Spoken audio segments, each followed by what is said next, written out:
I would like to introduce a very special person who I am so lucky to have gotten to know over the last few years, working here at the Bayit. Aida has joined us years ago already. You have been with us in our Foundations of Judaism class on her road to conversion. This is something that Aida discovered Judaism, and she and her son Arian have been on this path. I had the really true honor and pleasure and privilege of learning with Aida and seeing her passion, having Aida join us for tefillot, except that I was there mostly during COVID, so I didn't see you there, but I did see you on the 7:50 a.m. tefillah, which started during COVID 2 years ago, but has continued on Zoom.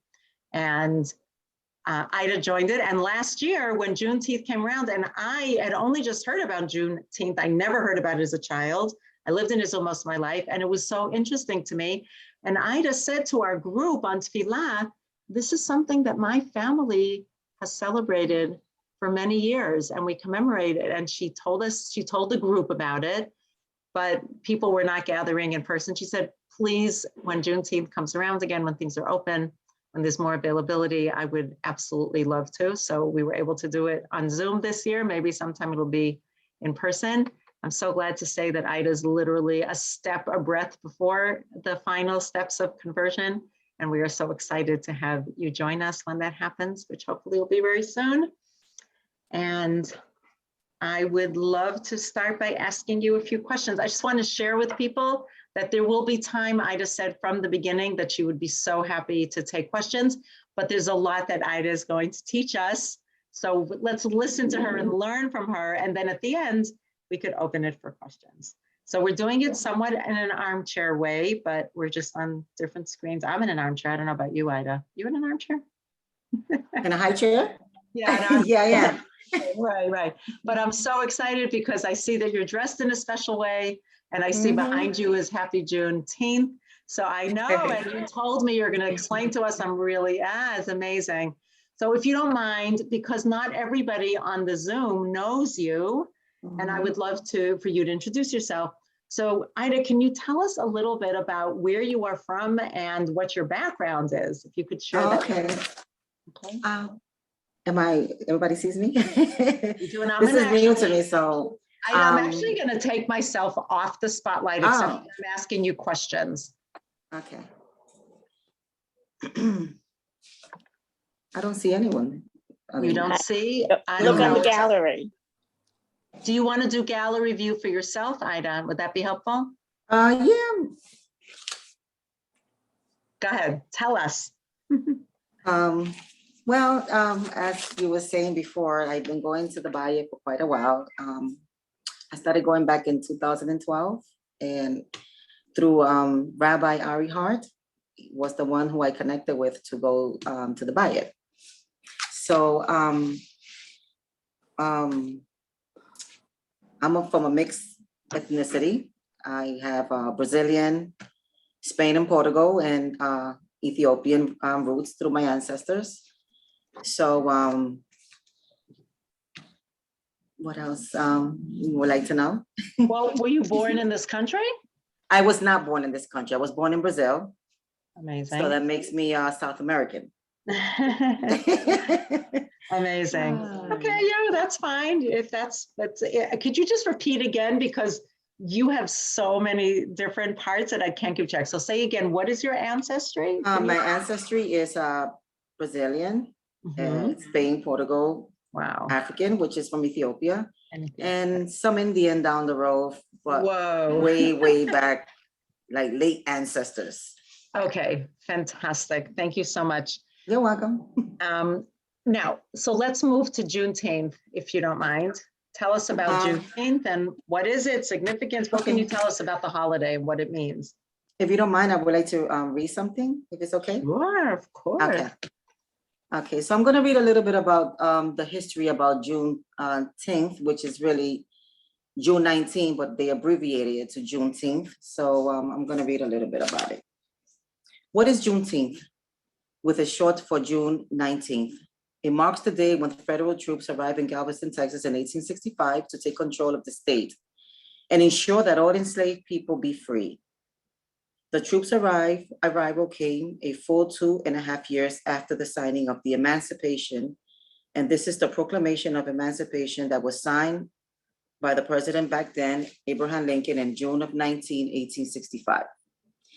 What symbolizes Juneteenth? Juneteenth symbolizes the promise of freedom by any means necessary.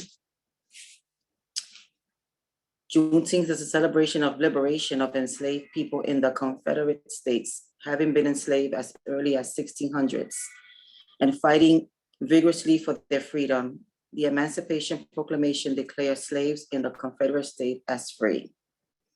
The flag color, red, black, and green, on the Juneteenth was adopted by the Universal Negro Improvement Association in a conference in 1920 in New York City.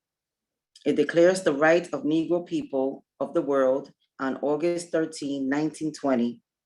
It symbolizes that red, black, and green be the color signifying the African race, and these three colors represents red is the blood, black is the soil, and green is the prosperity of Africa and its people according to the Pan-African Alliance.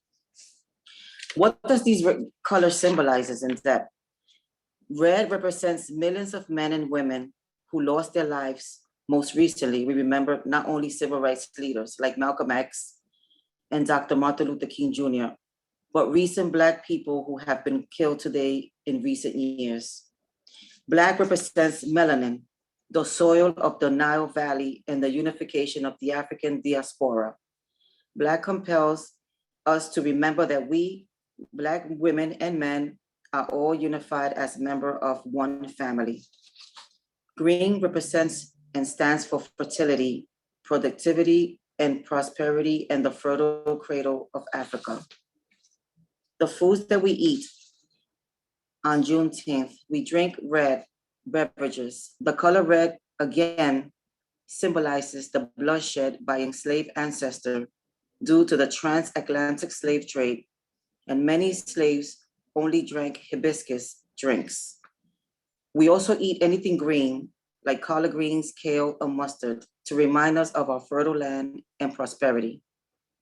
We also eat anything that is charred or black, could be any fish or herring, to remind us of the soil that once our hands had to dig in on long hours of work. A traditional meal on Juneteenth will consist of black-eyed peas, collard greens, sweet potato, and peanuts, cornbread, smoked sardines, a couple of hibiscus drinks, watermelon, and any red pastry. It could be the red velvet or a red cheesecake. We also light a candle of any color, either green, black, or red. And we light a candle to remember our ancestors. Because of their hard work, we were able to live a better life, and most importantly, the gift of freedom. I would like to close this reading with an inspirational quote by Michelle Obama. Whether we are born here or seek refuge, here there's a place for us all. We must remember it's not my America or your America, it's our America. Thank you. Wow. Wow, that was so beautiful. Thank you so much. You're welcome. I feel like I want to hear that all over again from the beginning. Maybe Oh, you do? I'll read it Well, again. no, I don't know that we need it, but I would love to hear it again. It's so beautiful. Can I say, Ida, and I know this is something we discussed, that it reminds me of the Seder, of the Yes, Pesach that's Seder. exactly. Mhm. Right? We spoke about that, the Exactly. foods, there were such special foods, the And this is the green things. candle that we light on the day of Juneteenth. Wait It could one be any second. candle. I'm gonna take myself off so everybody can see you. Show us again. Sure. This is Anything you you wanna could show? on June 10th, we usually light any candle, to remember our ancestors, their suffering, their pain, what they went through, so that we could be here. And because of them, that's why we have a better life. So we light the candle mostly in their honor. Wow, that's beautiful. You can keep it on if you want in front of the camera. That's fine with us. Okay. But yeah, so we can see it. That's really beautiful.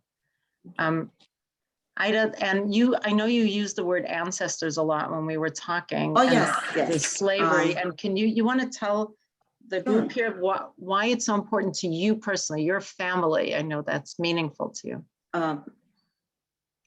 it's something very personal and something that is so deep in my blood and in my roots. And every time I think about it, I'm very grateful.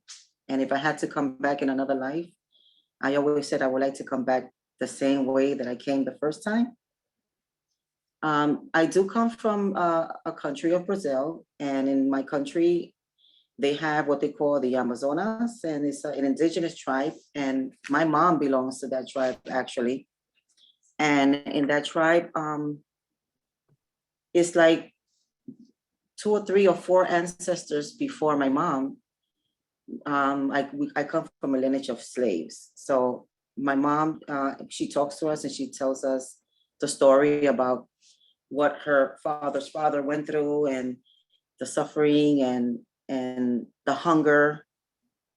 And it's something that it doesn't embarrass me. It just makes me more humble to know that because of what they went through, millions and millions of our cousins and family members now are here because of them. And I remember she used to talk to me about my grandfather, my mother's father's father, who he was an English teacher, but he wasn't allowed to teach. So I had other family members that my mother told us that they were like maids, and they used to work in houses, and they used to clean, and they used to, be on their feet and on their knees and scrubbing. And it's something that when she explained to us those things, it kind of brought tears to my eyes. I'm not going to cry now, but I'm holding it. And it's something that when you talk to people, they really don't understand. And Juneteenth is not just a holiday, which they made it into a federal holiday, but it's more than that. It's people that actually walk through walks through many places to just, be where they want to be. So I also wanted to bring some of the clothing that my mom used to tell us that they used to wear, but it's very hard to find burlap. It's very hard to find that. They don't have it anymore. But my mother's, on her side of the family, they used to wear a lot of that. And some of my mother's mother passed away, but she has some burlap. But I wanted to show you guys the type of clothing that she used to wear, but it's very hard to find. And I tried to find it, but it's very difficult to find. And what is that something special on your head, Ida? This is an African adornment. It has the colors and the symbols. And this is the bracelet that I wear. I just wanted to show you guys some of the stuff that I have. I usually don't do this, but I'm comfortable. I'm not ashamed. I'm not embarrassed to say who I am and where I come from, where my lineage is from. I'm very proud. It's because of them that I am here. I was able to be who I am now, and teach others and explain to others what it means to be free. I can imagine in those days, it must have been hard and many of them passed away. And it's something that I always wanted to, experience, but unfortunately I'm here. But I wanted to also, I made a simulation of some of the foods that we prepared on those days. This is a cornmeal, you see? It's a little hard to see, but. Oh, I'm sorry. No. It's some sort of a. Can you pick it? Yeah. You see it? Do you see it now? Now we see it better, yeah. Okay, this is a yellow cornmeal. It's some sort of a porridge, we call it. And it's very nutritious, it's very healthy. And this particular meal is what they consider a food on the run. So my mother used to explain to her that this meal reminds us that although we don't have the fanciness, but this will sustain us. Yeah. So there's another dish that we used to also make, and you see it? Wow, higher, a little higher? Yeah. So this is the sweet potato. Wow. This is good. And this Thank you is so much, the herring. Ida. Yeah. And this is the onions and the sweet potato, and you always have to have something green. So this is mostly what my mom used to tell me, that she grew up on this.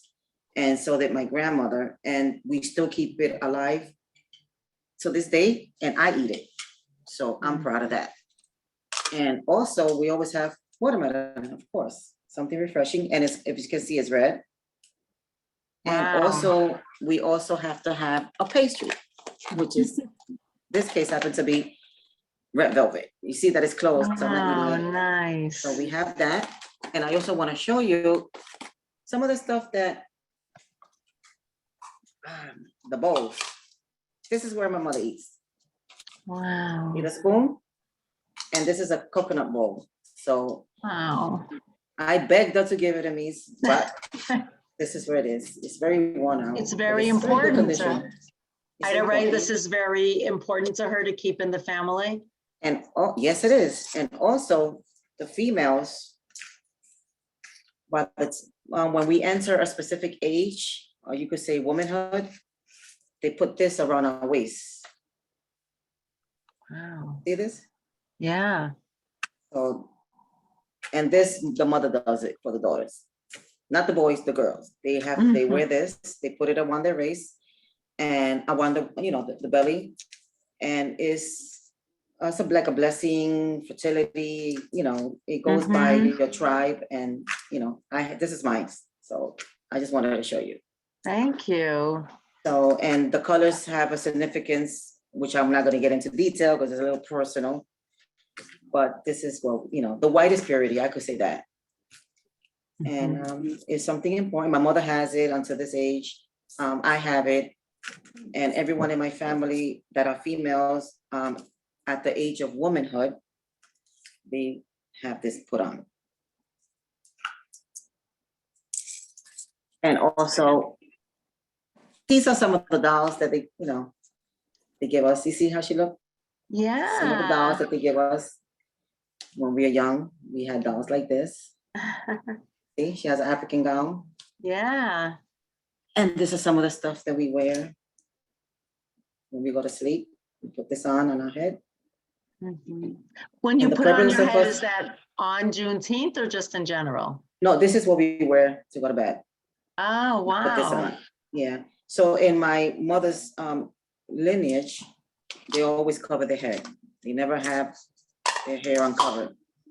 They either sleep with this or they sleep with this. Mm-hmm. You see, it has the pattern. Yeah. And there's some other stuff. I have a whole bunch of stuff. I didn't want to bring everything out. So over the years, you accumulate a lot of stuff, and some of the stuff I kept, and some of the stuff was passed on to me by my mom. So, and I got to give this back.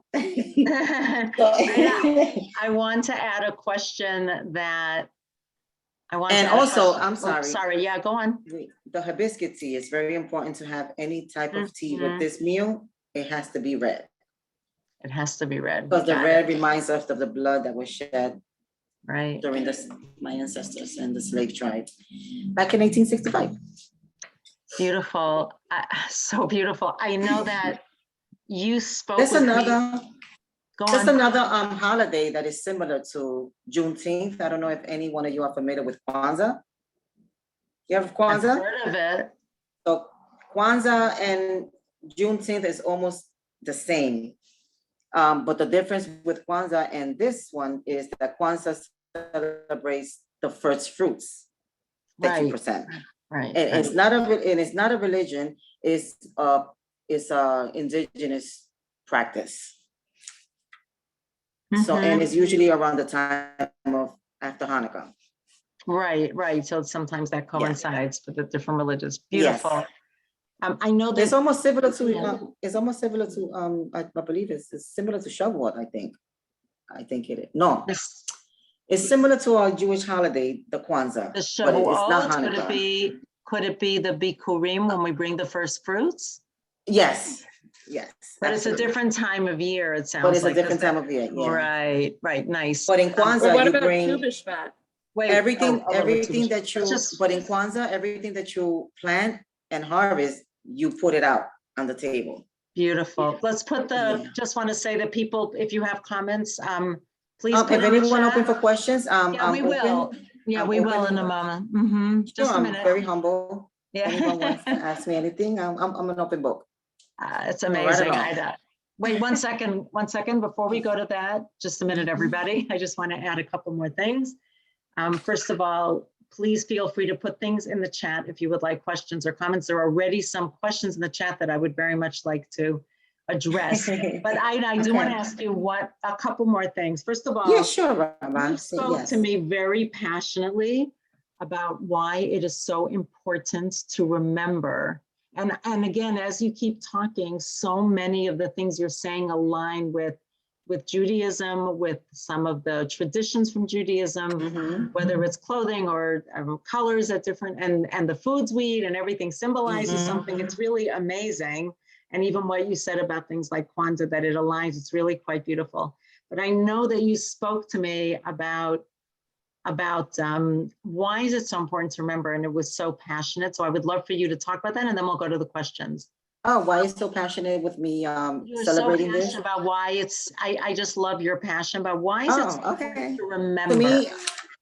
For me is, as I mentioned before, a couple of months ago, I think it was last year, I think it was. To me, it's important to remember this because without continuing the tradition, I won't be here. You know, I want this to pass on. I want my kids to be able to do this as well when they have their families. And see, I already had it earlier, so this is like a replica of what was earlier. So I feel that why not remember our ancestors? Why forget about them? Yeah. I intend not to. I intend to be able to remember my ancestors, even though I was not there. But I do have a mother who the lineage comes from where my ancestors are from. So it is in my obligation to be able to remember them, even if I wasn't there. But at least I am honoring them in a very special way. Yeah. So beautiful. We can all understand how your values really align with being Jewish, and this feels like so natural for you to It does. put those together. It really does in a beautiful way. First, before we even get to the questions, I just have to say thank you. It's so, I mean, Okay, you're welcome, Rabba. It's really beautiful to hear all this, to you to spend the time, and I know how much people are appreciating it. I want to read some questions that have been put in the chat. Okay. So Alon Franklin asked, first of all, Shira Gordon said thank you that she'd seen those kind of belts at yoga and she had no clue what they were. So the plates? No, the belts, that belt that you showed us that the mother gives the daughter. Yeah, that. She said she never knew what that was. Alon asked, how do you see the similarities and differences between your traditions and your Jewish traditions, which you also have been doing? You've actually been doing both for a number of years already. Yeah, I've been doing, actually, the similarity between honoring my ancestor in Juneteenth and, like you mentioned earlier, the Seder is almost the same, you know? So there is some similarities. See, in this tradition with my ancestor, the only difference is that we don't eat meat.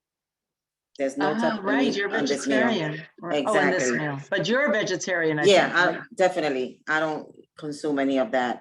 So, and it has to be of a specific color. Right. So it has to be red, it has to be orange, it has to be green. So, and it cannot be any other stuff. And it has to be what we call root vegetables. Wow, right. Which sounds like karpas from the Seder. And Exactly. the red, we speak about the blood, also beautiful. So Beverly has a really interesting question. Okay, Is Beverly. there any text? I'm sorry, if people could just stay on mute for now and put your question in the chat, that would just make it a little easier, appreciating it. Beverly's asking, do you have any texts that is that part of the tradition of Juneteenth? Any texts, any texts that you study or read out loud? Poems, texts, anything, or is that not part of the Juneteenth tradition? You know, like we read, you know, like on the Seder night, we read a text, like a book, a reading. Oh, if we read it, okay, yeah, we actually do, but it's in our native language. Which is what? Portuguese. Portuguese, got it. So it wouldn't help if you had, oh, that's nice. So can you give us an idea of what it's about? Just so basically what we do is we set the table, we have the meal on the table. We all sit down and we just put on whatever we're gonna wear, you know, It's a little bit more than what I'm wearing, but I didn't feel like Mhm. coming with everything. And, you know, like if I'm going to, it's a lot. So, and it includes some stuff in the, decorations and stuff like that. So, but I took it off. So Okay. we actually sit down and we talk, and we remember our ancestors. My mom, she tends to sing like a little song or a little hymn.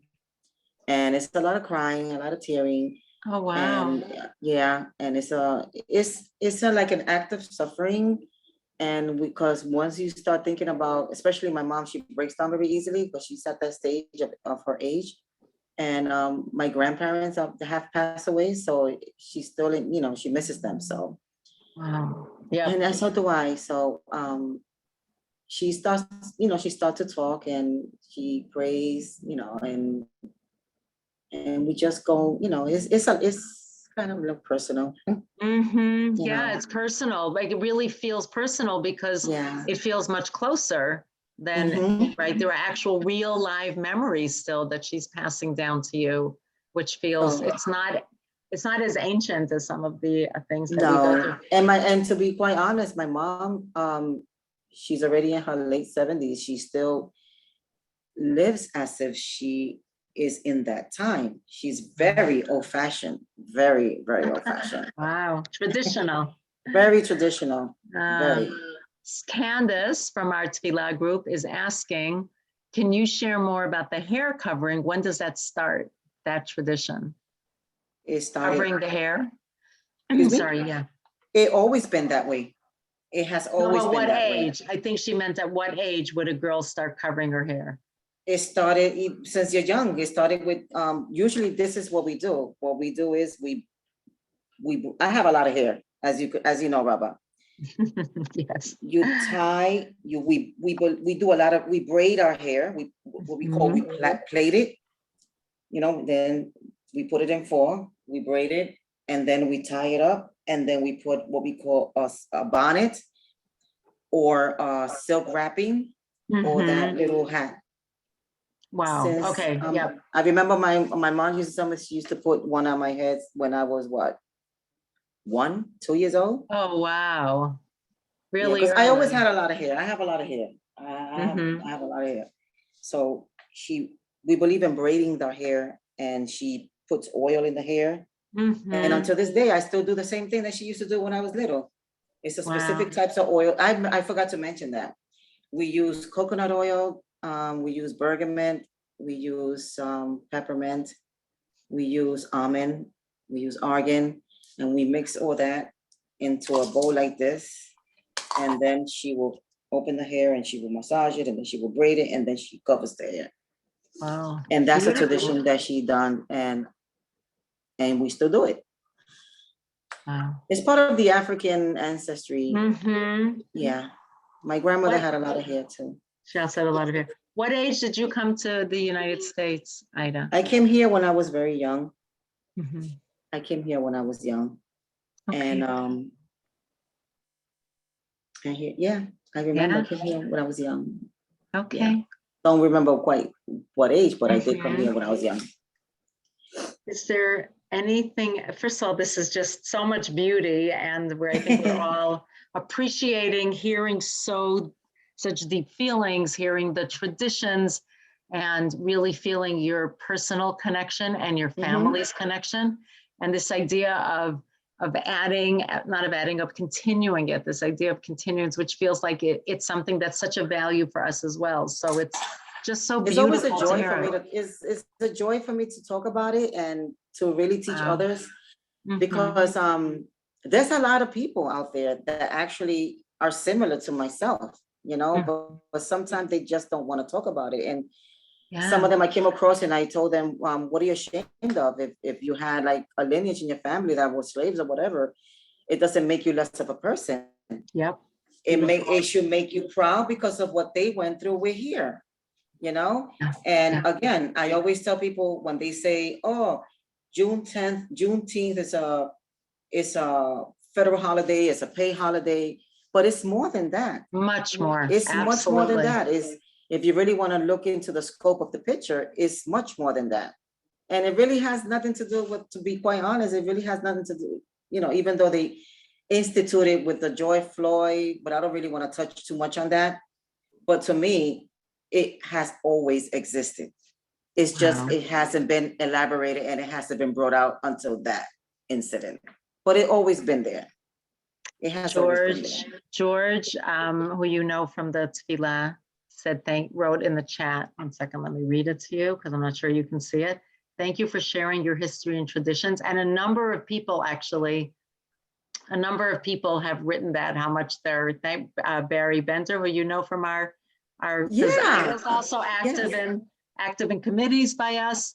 And he wrote, so thankful for you sharing with us. We're a group of people at the Bayit, and we're making our Bayit more welcoming to Jews of color. And we're so happy that you're a part of our Bayit. If they have any more questions, I'm open to more questions. If they want looking to celebrate see, any of your other background. Oh, somebody said, Edith asked me a question. Yeah. Oh, Do wow. you celebrate any of your other background traditions? That's what Edith is asking. Of course, there's the Brazilian samba. I dance samba, of course. I dance, my heritage dancing and because I also have Spaniards background and Portugal's background as well. And of course the Ethiopian, that's called the African dances. I dance a very good African dance, Maybe that's for we do that too. We do that too. We'll have to do that. You'll teach us. Also dance the African dance. I'm a very good dancer. Very good dancer. I have no doubt, and I have not seen you dance yet. Maybe Simchat Torah, you'll come and dance, and you'll show us your dancing. Yeah, beautiful. Yeah. Okay. So, what else can I say? No, I think you've covered in a beautiful way. Unless you have another thought you'd like to leave us with, or I don't see any other questions right now. Yeah, I would like to leave a thought. Please. It's always an honor, and I'm very humble that I am able to, because I always wanted to, speak about who I am in a transparent way. And I'm not ashamed. This is where I come from. Love that. I'm happy that the Bayit has embraced me, and I've learned a lot. The journey has been a very beautiful one. Oh, Thank beautiful. you. I'm going to start crying now. Hold on.